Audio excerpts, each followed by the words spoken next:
Oke, Assalamualaikum warahmatullahi wabarakatuh. Kita ketemu lagi di episode pertama di podcast Ruang Untuk Pulang. Ya, untuk bertanya masalah hati dan kita akan menemukan jawaban sehingga kita tahu kemana arah kita untuk pulang. Bersama narasumber pertama kita di episode pertama, namanya Muhammad Balia alias Ali. Ana itu kenal beliau itu sekitar 4 tahun yang lalu. 4 tahun yang lalu. Ana kenal beliau di tongkrongan yang beliau itu secara look itu seperti yang kalian lihat lah, ya padanya, ya kan. Tetapi dari namanya saja itu mengandung arti yang sangat dahsyat gitu ya. Muhammad Balia sebagaimana nama nabi yang biasa kita sebut dengan Nabi Khidir alaihi salam. Beliau ini sama seperti Nabi Khidir, suka mengembara. Jadi pasti banyak cerita-cerita menarik yang mungkin kita bisa gali dari Bang Ali. Oke, kita santai aja Bang. Kita mulai dari topik. Kita hari ini mengangkat topik masalah Allah itu adil atau enggak. Menurut perspektif Bang Ali dan kawan-kawan Bang Ali mengenai bagaimana sih Allah itu di mata kalian. Kita mulai dari pernyataan pertama. Silakan Bang Ali. Aduh, berat ya. Jadi sebelum gue jawab ya, sebenarnya gue malu juga ke pondokan kayak begini kan.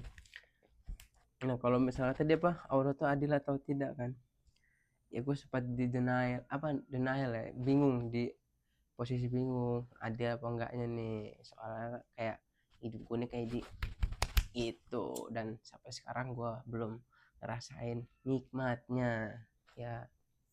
Itu kalau dibilang adil apa enggak, menurut gue sampai sekarang gue belum ngerasain adilnya ya, karena dari semua yang diambil tuh hal-hal penting di hidup gue gitu loh, hal-hal yang bikin gue semangat tapi diambil semua gitu. Dan gue lagi menunggu yang disebutkan sebagai adil Ente nih tuh Allah. Bang Ali ini guys, Bang Ali ini mungkin orangnya kalau yang ana lihat dia ini lebih banyak menggunakan logika. Betul Bang Ali? Iya. Ya. Jadi Allah banyak menguji ente. Allah banyak mengambil hal-hal terindah dalam hidup ente. Secara sudut pandang pertama, menurut ente saat Allah melakukan itu, Allah sayang gak sama ente? Enggak lah ya, kalau saya sudut pandang gue ya kan, maksudnya kayak dia ngambil nyokap gue gitu kan, gue masih butuh, adik gue masih kecil gitu, tapi dia diambil gitu nyokap gue. Cuman ya udahlah gitu, kayaknya di depan sana ada yang lebih indah, walaupun kayak jauh bener anjir, kayak nggak nyampe gitu loh di posisi indahnya tuh, kayak kapan ini gitu loh, kapan ini. Tapi memang benar sih Bang yang kata orang-orang itu ya. Jadi patah hati terbesar seorang anak laki-laki kalau misalkan ibu satu-satunya cinta pertama dia itu pergi kan, meninggalkan anak laki-laki tersebut. Itu juga yang disebut dalam Quran bahwasannya ikatan batin seorang anak laki-laki kepada ibunya itu sangat kuat. Ya bagaimana wahnan ala wahnin wa fisaluhu fi amain. Ibu kita mengandung kita 9 bulan susah di atas susah dan menyusui kita selama 2 tahun. Jadi ikatan batin antara seorang anak itu dengan ibu itu udah pasti kuat lah ya. Ya.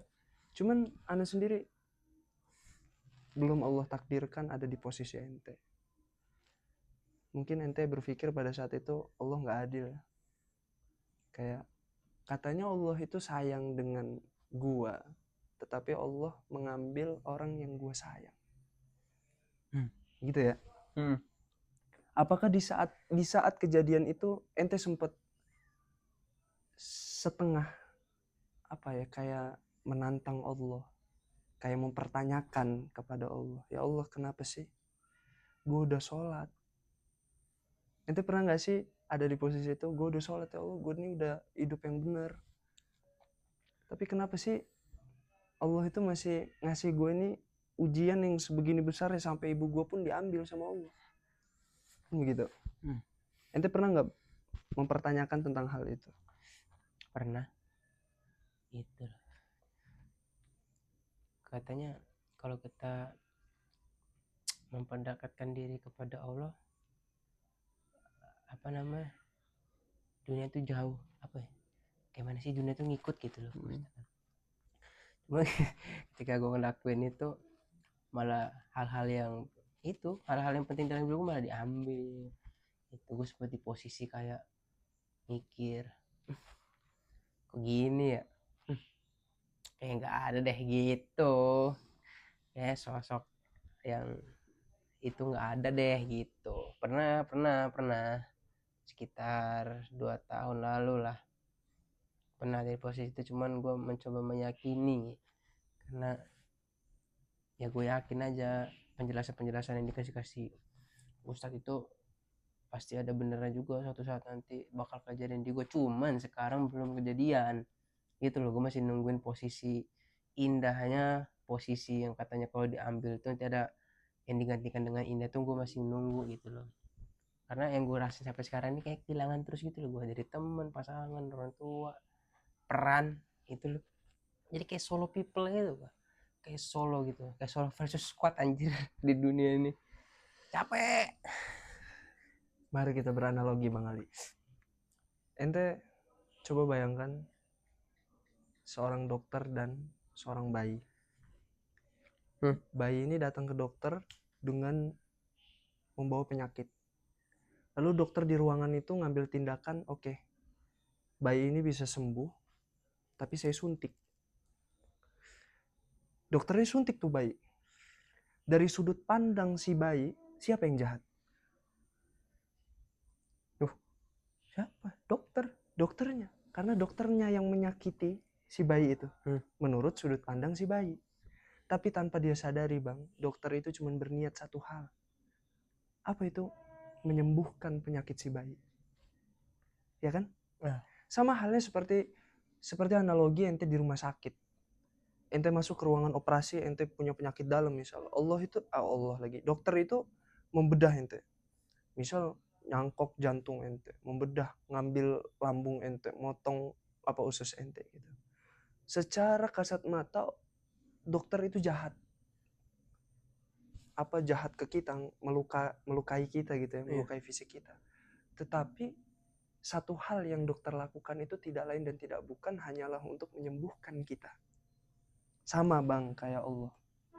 Allah ngambil banyak orang-orang yang kita cinta. Allah ngambil banyak hal-hal yang kita cinta. Tujuannya apa sih? Allah itu sayang sama kita. Cuman proses dari sayang itu yang belum kita temukan, bahkan kita belum tahu jawabannya. Apa sih hikmah dibalik Allah itu ngasih ujian ke kita? Makanya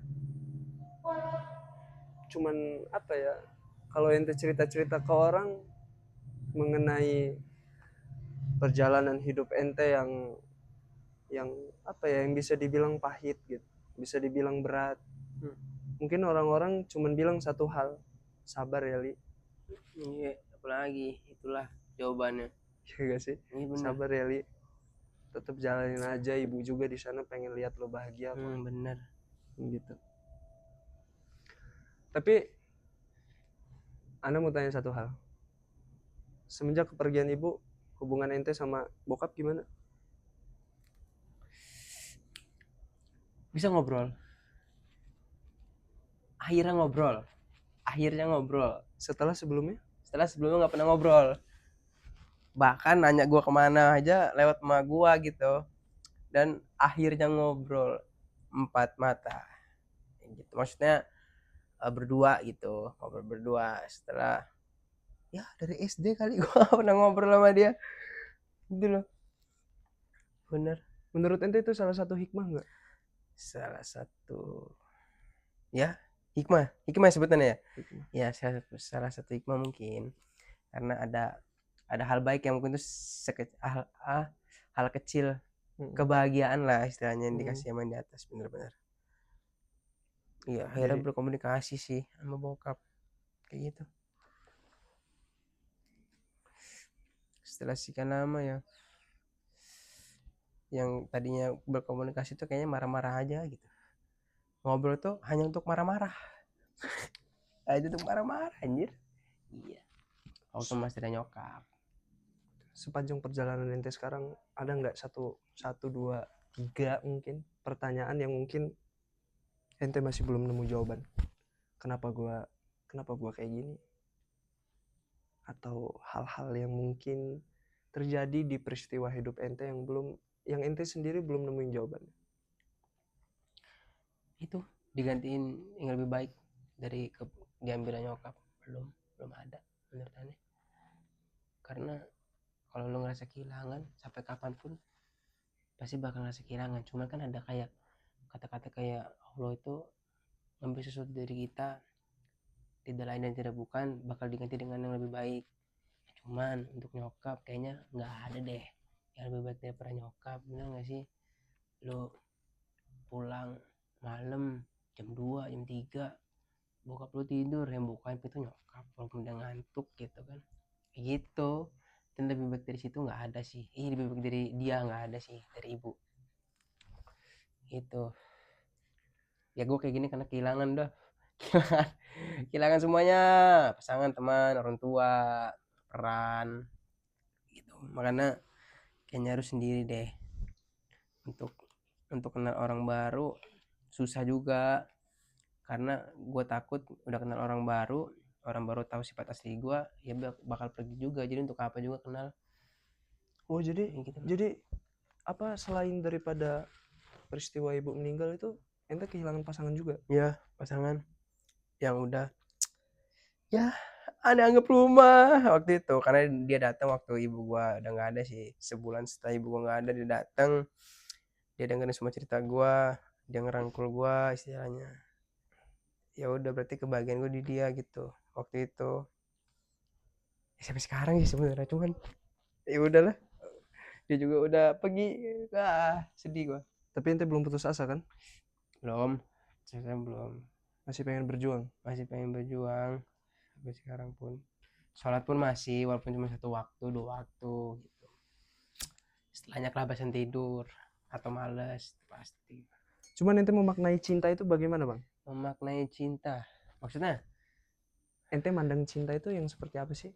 Cinta tuh ketika kata-kata nih, kata-kata Yeah. gue nih, cinta tuh ketika kita merasakan sesuatu yang hilang dari kita dilengkapi dengan seseorang, itu cinta. Kita cinta nih sama orang, dia datang bukan sekedar perhatian, cuma melengkapi apa yang hilang dari kita, menata arah kita lah lebih baik. Itu menurut gue cinta. Tapi relate ya, Bang, kalau dipikir-pikir. Jadi semenjak ibu ente meninggal, ente mulai tuh kayak mendekatkan diri ke Allah, ya, sholat. Iya nggak sih? Sholat, terus beribadah, terus ente ketemu Ana, kita ngobrol setiap malam, ngobrol masalah agama segala macam. 4 tahun lalu Cok. Terus Allah pertemukan ente dengan satu sosok wanita, ya nggak sih? Iya. Yang menurut ente, wah, ini rumah gua gitu. Iya. Lepas dari kejadian ibu, Iya. Allah hadirkan satu sosok untuk menghibur ente. Gitu. Tapi sepanjang jalan, berapa tahun ente sama dia? 2 tahun. Sudah banyak kenangan indah ya? Banyak. Sudah saya putar-putar ya Bandar Lampung ini. Apa ke kalian ada apa? Ke laut ya? Enggak dong. Terus. Tapi kalau sama dia semua masalah dunia Apa? Lupa. Iya. Masalah apapun. Walaupun saya lagi ruwet gak ada duit, kalau ada dia nggak apa-apa. Dan sekarang dia pergi, masalah itu datang lagi. Kayak nggak ada tempat cerita gitu loh, yang bener-bener mau dengerin kita cerita gitu loh. Kayak mungkin teman dengan cerita, cuman pas udah balik ke rumah masing-masing ya udah kita sendiri lagi, beda lagi sama pasangan kan. Kalau pasangan kita masih bisa settingan, masih bisa teleponan, sampai ke hari esok pun gak dipatiin tuh, lagi tidur tuh sleep call. Oke. Halo, good night. Kita poin pertama yang didapatkan, ente nggak tahu mau cerita ke siapa yang benar-benar siap mendengarkan kita. Iya. Gitu ya.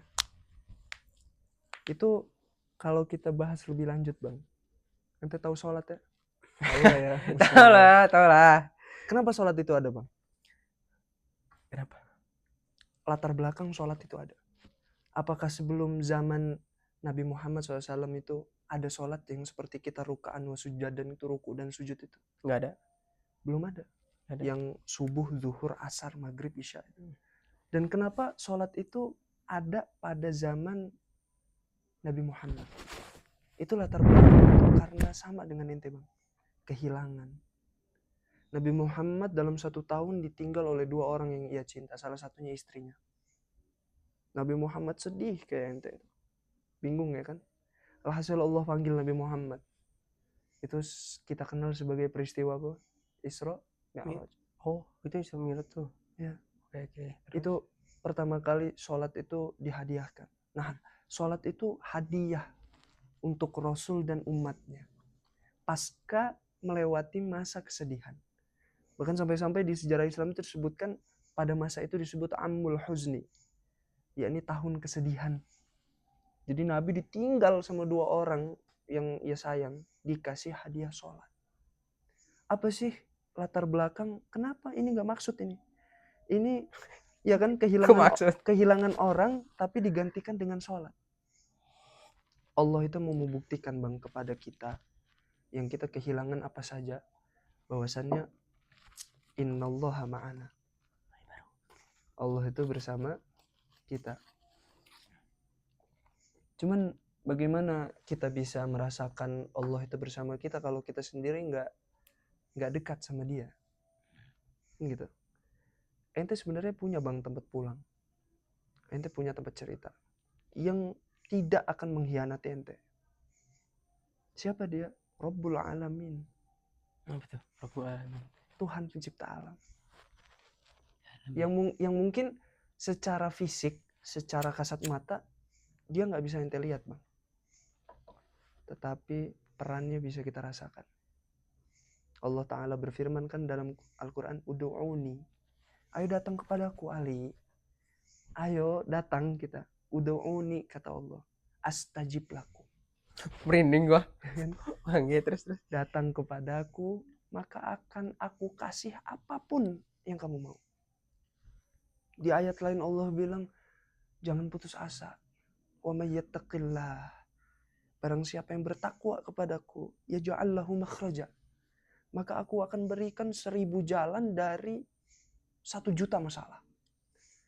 1 juta masalah Allah berikan 1000 jalan. Ente mau pilih dari mana aja kata Allah. Gitu. Wa yarzuqu min haitsu la yahtasib, dan aku akan berikan rezeki dari arah yang tidak terduga-duga. Cuman kita yang kadang bang jadi manusia, ente setuju gak sih? Kita yang kadang jadi manusia ini sulit untuk mengalahkan ego kita sendiri, buat pada akhirnya kita bersujud sama Allah. Kecuali ada masalah yang menghantam sebegitu besarnya gitu ya. Karena hakikatnya kita ini sering cari jalan keluar ke orang lain dulu, bukan ke Allah ya kan. Iya. Begitu mentok baru ke Allah. Masalah dikit. Gimana Dar? Info gitu. Info. Iya sih, itu bener.